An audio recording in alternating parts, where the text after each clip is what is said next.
Hello BL lovers, अगर आपने इसके पहले के पार्ट नहीं देखे हो तो प्लीज जाके देखिए और इस पार्ट को भी एंजॉय कीजिए। मिकाएल अपने मेंशन के कॉरिडोर में चल रहा होता है और सोच रहा होता है मरीना विल्सन। उसे देख के लगता है कि उसके अंदर बहुत ज्यादा हिम्मत है, लेकिन हाई सोसाइटीज में उसने अपनी प्रोफाइल बहुत ही लो रखी है, इसलिए मुझे पहले शक हुआ कि कहीं उसी ने तो रूमर स्टार्ट नहीं किए। जिसका मतलब है ये सोचते ही वो मरीना के सामने आ जाता है। वो दोनों एक दूसरे को देखते हैं और मिकाएल उससे कहता है, तुम्हारे पास सच में कुछ नर्व्स हैं, तुम यहाँ मेरे सामने खुद चली गई। मरीना अपने घुटनों पे आते हुए कहती है, मैं समझ रही हूँ कि अभी आप क्या सोच रहे होंगे, लेकिन मैं कसम खा के कहती हूँ मैं वो इंसान नहीं हूँ जिसने आपके डार्क मैजिक के रूमर्स फैलाए हैं। मिकाएल उससे कहता है, और आखिर मैं तुम्हारा बिलीव क्यों करूँ? अकेली तुम ही हो जिसे उस डॉल का सीक्रेट पता है, तो तुम्हें नहीं लगता कि तुम्हें सस्पेक्ट करना मेरे सबसे ज्यादा आसान है? मरीना हेजिटेट करते हुए कहती है, वो इसलिए है क्योंकि मुझे पता है कि असली कल्प्रिट कौन है, और मैं यहाँ इसीलिए आई हूँ ताकि मैं आपको ये बता सकूँ कि असली कल्प्रिट है मेरे फादर मेजर विल्सन। मिकाएल उसकी तरफ देखता है, कहता है, मैं पहले ही अज्यूम कर चुका हूँ ये चीज। मरीना से कहती है, क्या? और सोचती है, क्या सिर्फ यही रिएक्शन मुझे मिलेगा उसे सच बताने के लिए? क्या उसे मुझ पे यकीन नहीं है या फिर? तभी मिकाएल कहता है, तुम्हें क्या लगा कि मैं इतनी सी चीज फिगर आउट नहीं कर पाऊंगा?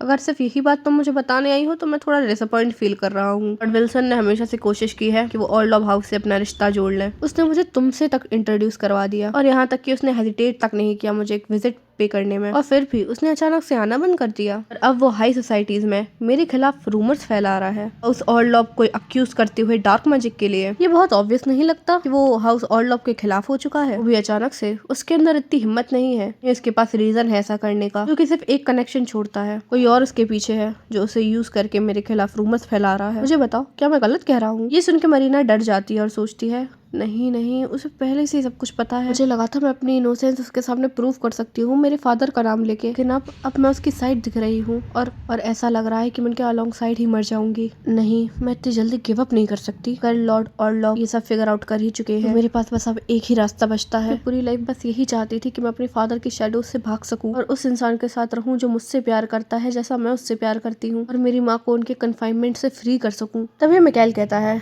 तो क्योंकि मेरा नाम क्लियर हो चुका है तो क्या तुम फिर से मेरा खून चूसना चाहती हो, एक बैट की तरह ने आपको मेरे साथ ड्रैग करते हुए? तभी मरीना कहती है, अगर आप मेरी मदद करेंगे तो मैं आपको बता सकती हूँ कि इसके पीछे आकर कौन है। टैलो से पूछता है, आखिर तुम क्या पाना चाहती हो मेरी मदद से? ये मेरी बीवी का टाइटल है जो तुम पाना चाहती हो? मरीना कहती है, वो चीज मुझे सिक फील कराती है, जो चाहती हूँ वो है। मिकाएल से चुप रहने को कहता है और कहता है, अब तुम खड़ी हो सकती हो, मेरे पास ऑलरेडी अपना अलग गैस है। आखिर कौन होगा वो जो मेजर विल्सन के बिहाइंड होगा? वहाँ लौट जाओ जहाँ से तुम आई हो, मरीना विल्सन। इसी के साथ हमारा सीन शिफ्ट होता है जहाँ में यूरी दिखाया जाता है, जो टेबल पे रोल होते हुए चिल्ला रहा होता है, मैं बोर हो रहा हूँ। कैलो से कहता है, शांत रहो यूरी। यूरी रोते हुए कहता है, लेकिन मुझे एक हफ्ता हो गया इन दीवारों के बीच में फंसे हुए। कैलो से बताता है, अभी रिसेंटली ही डार्क मैजिक केस बंद हुआ है, अभी हम दोनों के लिए यही अच्छा होगा कि हम इन 4 दीवारों में बंधे रहें कुछ टाइम के लिए। सुनने के बाद यूरी फिर से लौटने लगता है और कहता है, मुझे पता है, लेकिन इससे मेरी बोरियत कम नहीं होती है, ठीक है? उसे अपने डेस्क से हटने के लिए कहता है, लेकिन यूरी कहता है, ठीक है, मैं एडमिट कर लूंगा, शुरू में ये अच्छा था,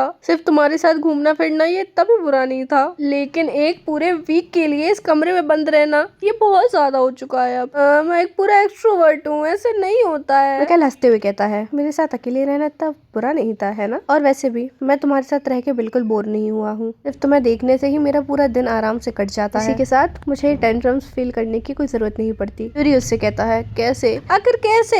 मैं ऐसी बातें एक स्ट्रेट फेस के साथ कैसे कह सकते हो? Mikael, you idiot, you dumb. मेरे सिर। ये कहते हुए यूरी के सिर में फिर से दर्द होने लगता है। मिकाएल उससे कहता है, यूरी क्या तुम ठीक हो? लेकिन यूरी के सिर में बहुत तेज दर्द होने लगता है। उसे फिर से आवाजें सुनाई देती हैं, हे क्या तुम होश में हो? क्या तुम मुझे सुन सकते हो? तुम हॉस्पिटल में हो, तुम क्या मुझे देख सकते हो? इसी के साथ हमें कपड़ों के फटने की आवाज आती है। हमारा यूरी फिर से एक आदमी बन चुका है। ऐसे देखकर सच बताऊं तो मैं भी 1 मिनट के लिए थोड़ा शर्मा गई थी। हंसते हुए कहता है, ये फिर से हो गया, 1 मिनट रुको, मैं नीचे उतर जाऊं, ये सच में बहुत एम्बैरेसिंग है। मिकाएल कहता है, क्या ये एक गिफ्ट है? फिर उससे पूछता है, क्या? लेकिन मिकाएल उसे पकड़ के किस कर लेता है। तो मैं यूरी थोड़ा शॉक हो जाता है, लेकिन फिर वो भी मिकाएल के गले में अपने हाथ डालकर उसे किस करने लगता है और सोचता है, अब अगर मैं इसके बारे में सोचूं तो मैं मिकाएल को सेवरल टाइम्स किस कर चुका हूँ, लेकिन एक भी बार मुझे अनप्लीजेंट फील नहीं हुआ। मिकाएल उसे पकड़ते हुए कहता है, ब्रीथ, मैं आराम से अपना टाइम लेने वाला हूँ। सुन के यूरी थोड़ा शॉक हो जाता है और सोचता है, 1 मिनट, क्या हम ये करने वाले हैं, वो भी आज रात? मैं क्या करूं? मैं मेंटली प्रिपेयर नहीं हूँ इस चीज के लिए। तभी मिकाएल उसे पकड़ते हुए कहता है,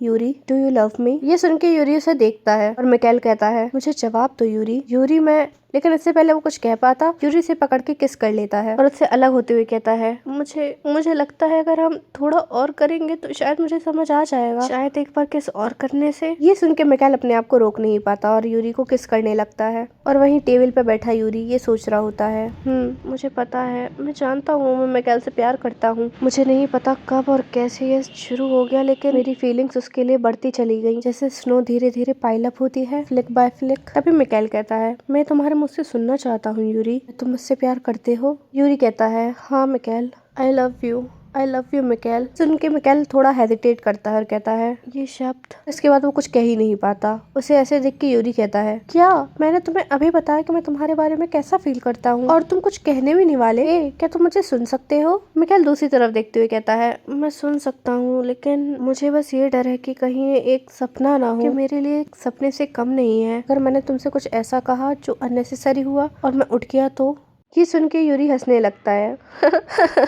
जैसा हंसते देख मिकाएल कहता है मैं सीरियस हूँ और तुम हंस रहे हो। यूरी इससे कहता है आखिर मैं कैसे ना हंसूं? तुम्हें पता है इस समय ना तुम बहुत ज्यादा क्यूट बिहेव कर रहे हो। मिकाएल कहता है क्यूट, और यूरी उसके गले में हाथ डाल के उसे किस कर लेता है। हमें अगले दिन का सीन दिखाया जाता है जहाँ किसी का हाथ बेड से नीचे लटक रहा होता है, वो दर्द से कराह रहा होता है। ये यूरी होता है जो मिकाएल से कहता है मिकाएल मुझे लगता है कि मैं मर चुका हूँ। मिकाएल उससे कहता है बिल्कुल भी नहीं, तुम बिल्कुल ठीक हो। यूरी उससे कहता है ये हो ही नहीं सकता कि मैं ठीक हूँ, फिर तुम मेरे साथ ऐसा कैसे कर सकते हो? मुझे पूरी तरीके से बर्बाद कर दिया है। वो मिकाएल को एक तकिया फेंक के मारता है। मिकाएल कहता है मुझे माफ कर देना, मुझे पता नहीं था कि मेरा पेशेंस इतना कम था। जी गुस्सा करते हुए कहता है तुम्हें लगता है तुम्हारे सॉरी से कुछ हो जाएगा? You pervert, you beast. आखिर तुम अब मुझे ऐसे क्यों देख रहे हो? मिकाएल जाके उसके गाल पे किस कर लेता है और कहता है सच में इतने अडॉरेबल लग रहे थे कि मैं तुम्हें देखने से अपने आप को रोक ही नहीं पाया। ये सुन के यूरी ब्लश करते हुए कहता है आखिर तुम्हें क्या कह रहे हो? ऐसे देख के वो सोचता है ये अजीब है, नोवेल में मिकाएल सिर्फ एक ट्रेजिक ब्रोकन पर्सन से और कुछ ज्यादा नहीं था, लेकिन अब उसे देखो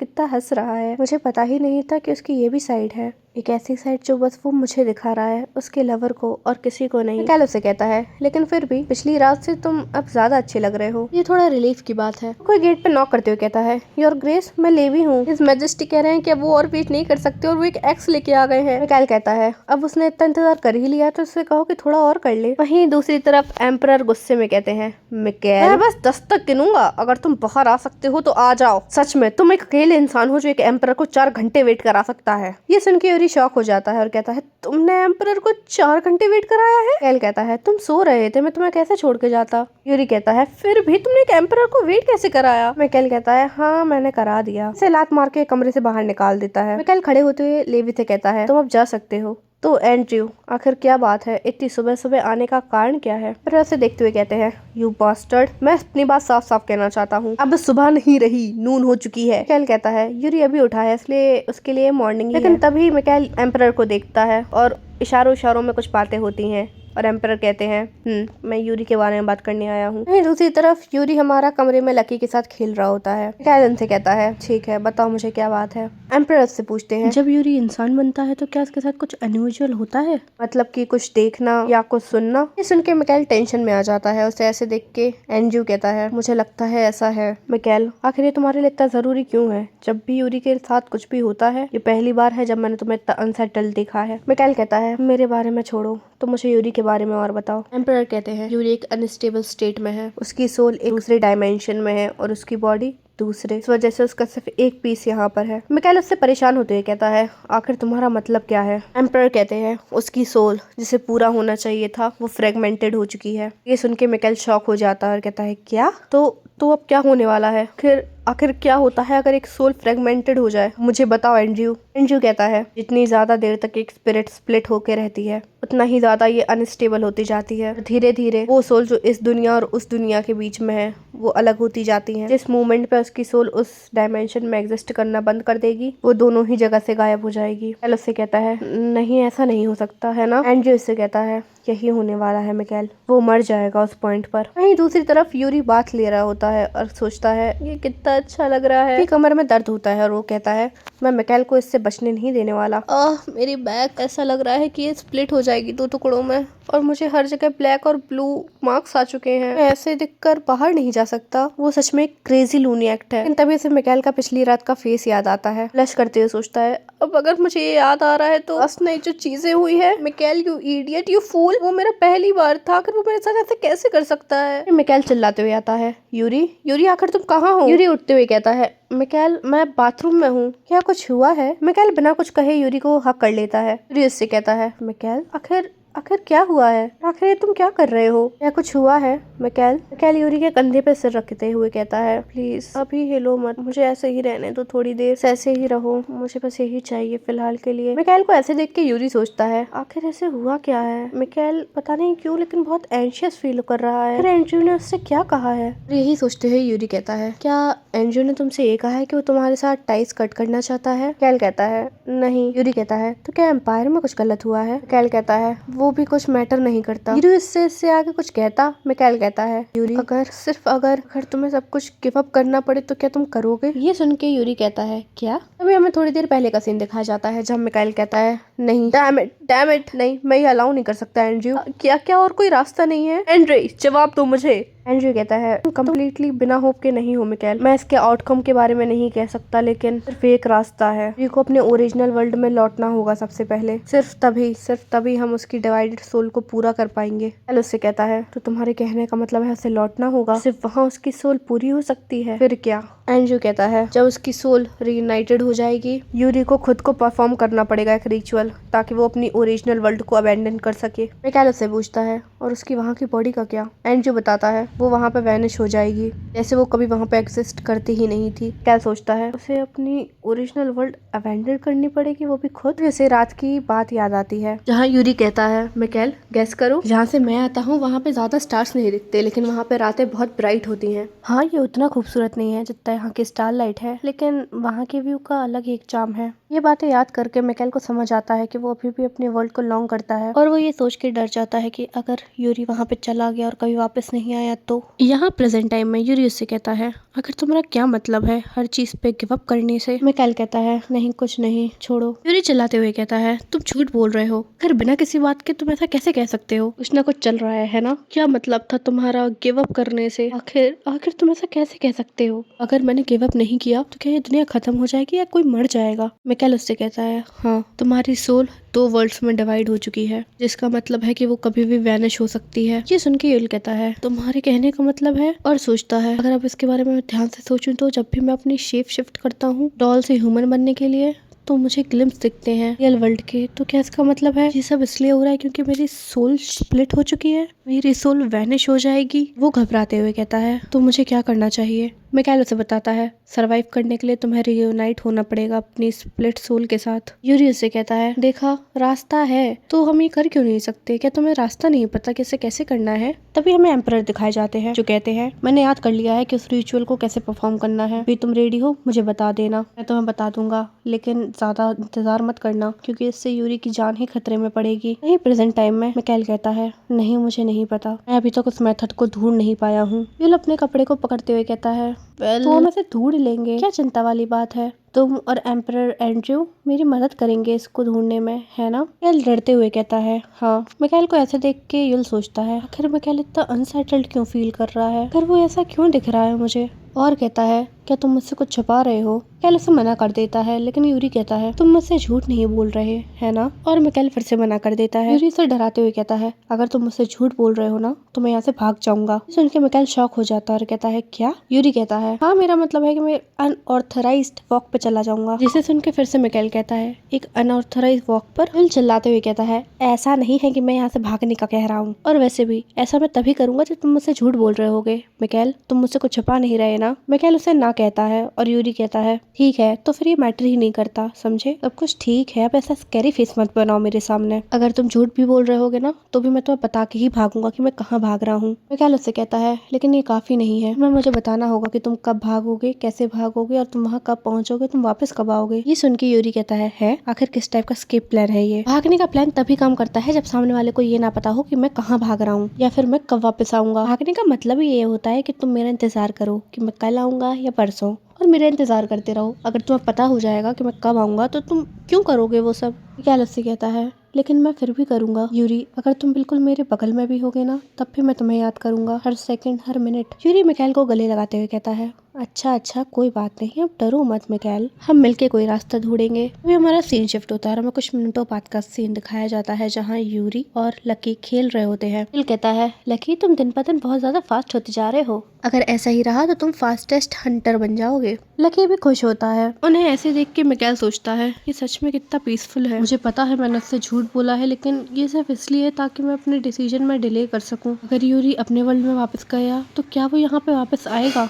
और यूनी के बिना आखिर मैं क्या करूँगा? मैं अपने आप को मजबूर नहीं कर पाया उससे सच बोलने के लिए। मैं ये कैसे कर सकता था जबकि मेरा खुद का दिल ही इस वंडर में फंसा हुआ है। Rather than waiting for Yuri, जो शायद अपनी दुनिया से कभी वापस ही ना आए, मैं प्रेफर करूंगा कि मैं उसे कभी यहाँ से जाने ही ना दूं और उसे अपनी रीच में रखूं। लेकिन जैसे ही वो यूरी को खुश देखता है वो सोचता है, आखिर ये मैं क्या सोच रहा था? क्या मैं हर हद पार कर सकता हूँ ताकि यूरी मेरे पास रहे? मैंने ऐसा कभी महसूस नहीं किया। क्या सच में ऐसा ही होता है जब कोई इंसान प्यार में पड़ता है? तभी उनके दरवाजे पे नॉक होता है और मिकाएल कहता है, कौन है? ये भी अंदर आते हुए कहता है, योर ग्रेस, कुछ मैटर्स लेके आया हूँ सेंट के रिगार्डिंग, जो मुझे आपको रिपोर्ट करने हैं। उसे बताने को कहता है और लेवी कहता है, हाँ लेकिन मुझे डर है कि शायद आपको वहाँ पे जाना पड़ेगा। और मिकाएल मना कर देता है। लेवी परेशान होते हुए कहता है, मुझे माफ कर दीजिएगा लेकिन आपको जाना होगा। फेमाइन बहुत ही ज्यादा गंदा आया है लूसेंट में, लोगों का आक्रोश बढ़ता ही जा रहा है। मिकाएल कहता है, जहाँ तक मुझे याद है मैंने 3 महीने का रिलीफ सप्लाई भेजा था लास्ट मंथ। लेकिन लेवी बताता है, मैं जानता हूँ, अकॉर्डिंग टू इंटेलिजेंस उन लोगों को कुछ भी नहीं मिला। जिन लोगों को थोड़ा बहुत मिला भी, उन लोगों ने ये कंप्लेन की कि उसमें हाफ वीट और हाफ सैंड थी। मिकाएल कहता है, लगता है किसी ने इंटरसेप्ट किया है इसमें। कहता है, इसलिए मैं चाहता हूँ कि योर ग्रेस वहाँ पे पर्सनली विजिट करें। मिकाएल लेवी से कहता है, आखिर तुम मेरी जगह क्यों नहीं चले जाते? तभी लेवी बताता है, आपने कल ही मुझे पाकिस्तान भेजने के लिए कहा है ताकि मैं एम्परर के बर्थडे के लिए सब कुछ इंश्योर कर सकूं। वहीं यूरी सोचता है, ये उस चीज के बारे में बात कर रहे हैं जिसका मुझे कोई आइडिया ही नहीं है। अगर मैं याद करूँ तो लेवी इसका ओरिजिनल प्रोटैगनिस्ट था, मिकाएल के साथ उसको होना चाहिए था। वहीं लेवी मिकाएल से कहता है, योर ग्रेस, सेंट एक वैल्यूएबल लैंड है हमारे लिए, अबेंडन कर दिया गया था ग्रेन और सेंटर ट्रेड की वजह से, लेकिन वो हाउस ऑर्लॉफ के लिए प्रॉफिट जनरेट करता है। मिकाएल कहता है, मुझे पता है लेकिन, और सोचता है, यहाँ यूरी अकेला है, मैं उसे छोड़ के कैसे जा सकता हूँ? तभी यूरी उसके पास आके से हक कर लेता है और कहता है, मिकाएल तुम्हें लूसेंट जाने की जरूरत है ना? मुझे भी अपने साथ ले चलो। सिर्फ वो होली नाइट से यहाँ पे आके गए हैं, मैं इसी मीनार में फंसा हुआ हूँ, मैं थोड़ा सा चेंज चाहता हूँ अपनी लाइफ में, प्लीज। मिकाएल कहता है, अगर तुम जाना चाहते हो तो ठीक है, मैं भी चलूंगा। तभी लेवी कहता है, तो क्या मैं ये अज्यूम कर लूँ कि आप वहाँ पे जाएंगे? थैंक यू यूरी उन्हें मनाने के लिए। वहीं दूसरी तरफ यूरी सोचता है, आखिर मैंने ये क्यों किया? क्या मैं सच में लेवी से जेलस था? अभी हमारा सीन शिफ्ट होता है और हमें दिखाया जाता है कि वो लोग वहाँ से डिपार्ट हो रहे होते हैं लूसेंट के लिए। यूरी एक्साइटेड होते हुए कहता है, टाइम हो गया मुझे इस 4 दीवारी से निकले हुए, फाइनली मैं यहाँ से बाहर जाऊंगा, मैं बहुत ज्यादा एक्साइटेड हूँ मिकाएल। तभी मिकाएल कहता है, हम लोग को पकड़ने जा रहे हैं जिसने सप्लाई के साथ छेड़छाड़ की है, ये कोई पिकनिक नहीं है, वहाँ का एटमॉस्फेयर बहुत हार्श होगा, क्या तुम तब भी चलना चाहोगे यूरी? यूरी उससे कहता है, एब्सोल्युटली, मैं वहाँ जाना चाहता हूँ जहाँ तुम जाओगे और मैं देखना चाहता हूँ कि तुम कैसे काम करते हो। लवर्स को एक दूसरे के बारे में हमेशा क्यूरियस होना चाहिए और हमेशा जानते रहना चाहिए मिकाएल। मैं तुम्हारे बारे में उतना ही क्यूरियस हूँ जितना तुम मेरे बारे में हो। ये सुन के मिकाएल वहाँ से जाते हुए कहता है, हमें यहाँ से निकलना चाहिए वरना हम लेट हो जाएंगे। युल मुंह फुलाते हुए कहता है, तुम्हें पता है मुझे कितनी करेज लगी ये सब बोलने के लिए, क्या तुम मेरी तारीफ नहीं कर सकते? लेकिन उसकी ये सारी बातें सुनने के बाद मिकाएल पहले ही शर्माने लगता है और उसे ऐसे शर्माता देख युल को हंसी आ जाती है। थोड़ी देर बाद यूरी तैयार होके आता है और मिकाएल से कहता है, चलो मिकाएल चलते हैं, मैं तैयार हो चुका हूँ। मिकाएल उससे कहता है, ठीक है, कैरेज भी रेडी हो चुका है, चलो हम निकलते हैं। यूरी लकी से कहता है, ठीक है लकी, डैडी बाहर जा रहे हैं घूमने, अपना ध्यान रखना, अच्छे बच्चे बन के रहना और घर का ध्यान रखना, ठीक है? अभी लकी अपना गाल स्क्रैच करता है, उसका एक स्केल निकल जाता है। लूसेंट दिखाया जाता है जहाँ उदासी और गरीबी दोनों का माहौल होता है। तो देख के यूरी कहता है, आखिर ये सब क्या है? तभी मिकाएल कहता है, मैंने सुना था कि इस जगह की हालत खराब है, लेकिन ये जगह तो मेरे एक्सपेक्टेशन से भी ज्यादा बुरी है। ये सोचना भी मुश्किल हो रहा है कि इतनी फर्टाइल लैंड ऐसे सिचुएशन में कैसे आ गई है। अभी कोई उनके सामने बहुत तेजी से आता है और कहता है, heavens, your grace, grand duke Orlov, आप यहाँ से? मुझे गेटकीपर ने ये बताया कि आप आए हैं, मैं भागते भागते यहाँ आया हूँ, यहाँ पर्सनली आ गया बिना किसी नोटिस के मेरी हम्बल प्लेस पे। ये मेरे लिए खुशी की बात है, इस मेरे साथ मेरे कैसल में आई है एक कप ऑफ टी के लिए। एल कहता है, खुशी, आप ये कह रहे हैं? आखिर लूसेंट कब से एक हम्बल प्लेस बन गई? तो उनके पैनल घबराने लगता है, कहता है वो और सोचता है मुझे सब्जेक्ट चेंज करने की जरूरत है और कहता है, आखिर ये आपके साथ कौन है? सुन के यूल को गुस्सा आ जाता है और वो सोचता है इसके पास कुछ कहने को नहीं है, इसलिए मुझे घसीटना चाहता है बीच में। लेकिन मिकाएल कहता है ये मेरा लवर है और फ्यूचर का ग्रैंड ड्यूक कंसॉर्ट भी हाउस ऑर्लॉप का, उसे रिस्पेक्ट से ट्रीट कीजिएगा। सुन के यूरी शॉक हो जाता है और सोचता है क्या मैं और ग्रैंड ड्यूक कंसॉर्ट क्या शादी करने वाले हैं, और ये प्लान कब हुआ? एक मिनट, क्या अभी उसने मुझे प्रपोज भी किया है? नहीं, उसने अभी पब्लिकली डिक्लेयर कर दिया है ऐसे। आखिर ये सब हो क्या रहा है? मिकाएल से शादी? मुझे ये आइडिया इतना बुरा भी नहीं लगा, लेकिन आखिर रियल वर्ल्ड का क्या? कुछ साल पहले मेरे माँ बाप गुजर गए एक कार एक्सीडेंट में। मेरे पास अब कोई नहीं था जो मुझे वार्मली वेलकम करे, लेकिन मेरे पास चैंग्यूल था जो मेरा बचपन से दोस्त था। चाहे मैं जो करता रहता हूँ कि प्रोफेसर मुझे एक स्लेव की तरह रखते हैं, लेकिन वही एक थे जिसने मेरे परिवार के जाने के बाद मुझे संभाला। लेकिन इस दुनिया में मेरे पास लकी है जो मुझे फ्रस्ट्रेट करता है, लेकिन वो मुझे स्माइल भी कराता है। मेरे पास लेवी और कैलेब है जो मेरा हमेशा ध्यान रखते हैं जब भी मैं बोर होता हूँ। और उससे आगे वो कुछ कह पाता तभी मिकाएल कहता है यूरी अपने थॉट से बाहर आते हुए कहता है ओ हाँ, तुमने कुछ कहा? मिकाएल उसे बताता है लॉर्ड पैनल ने हमें यहाँ इंतजार करने के लिए कहा है जब तक वो लेजर्स को लेके आ रहे हैं। यूल सोचता है मैं सच में कम्प्लीटली जोन आउट हो गया था। तभी मिकाएल कहता है जब हम यहाँ आ रहे थे तब भी तुम अपने थॉट्स में लॉस्ट थे, कोई ऐसी चीज है जो तुम्हें परेशान कर रही है? उससे कहता है हाँ, मुझे परेशान तो हो रही है। आखिर तुमने ऐसे कैसे कह दिया कि मैं तुम्हारा स्पाउस हूँ, वो भी बिना किसी डिक्लेरेशन के या प्रपोजल के? मुझे तो बता देते, कम से कम मेंटली प्रिपेयर ही हो जाता। कैल गुस्से में कहता है तो क्या तुम्हें पसंद नहीं आया? घबराते हुए कहता है नहीं, मेरा ऐसा मतलब नहीं था, मेरा मतलब था कि मैं पहले डिस्कस करना चाहिए था। तभी मिकाएल कहता है ठीक है, मुझे वैसे भी तुमसे कुछ डिस्कस करना था, इन लोगों से कैसे डील करनी चाहिए जो बहुत ज्यादा एनरेज्ड हूँ। यूल कहता है इनरेज्ड? क्या इसमें तुम्हारी गलती है? मिकाएल कहता है नहीं, उनकी गलती है जो मेरे नीचे काम करते हैं। कहता है अच्छा, तो क्या इसकी वजह से बहुत सारे लोग को हार्म भी हुआ है? मिकाएल कहता है हाँ, बहुत ज्यादा। कहता है समझ गया, तुम्हें उनसे माफी मांगनी चाहिए। मिकाएल कहता है माफी? लेकिन क्यों? कहता है लगता है तुम्हें अपनी लाइफ में कभी अपोलोजाइज करने की जरूरत नहीं पड़ी। मुझे लगता है कि एक सुपीरियर को अपने सबऑर्डिनेट्स की मिस्टेक की रिस्पॉन्सिबिलिटी लेनी चाहिए, इसलिए तो तुम्हें ज्यादा पैसा और ज्यादा पोजीशन की पावर मिलती है। अगर मैं सर्टेनली अज्यूम कर लूं अपनी रिस्पॉन्सिबिलिटी को तो क्या ये काफी नहीं होगा? यूरी से बताता है देखो मिकाएल, हाई पोजीशंस इसलिए एग्जिस्ट करती हैं क्योंकि लोग उन्हें एग्जिस्ट करवाते हैं। अगर तुम सच में ग्रेटफुल हो लोगों के लिए तो एक अपोलॉजी से ही काम हो जाएगा। और कई बार लोगों को पैसा नहीं चाहिए होता, बल्कि सिंसियर रिग्रेट और अपोलॉजी चाहिए होती है कि ये आगे कभी नहीं होगा। वहीं दूसरी तरफ लॉर्ड पिट रहे होते हैं और उन्हें किसी बात का कोई रिग्रेट भी नहीं होता। तभी यूरी और मिकाएल को भी ये सब सुनाई देने लगता है। यूरी कहता है आखिर ये सब कमोशन किस चीज का है? तभी मिकाएल कहता है लेजर्स को लाने में इतना टाइम नहीं लगता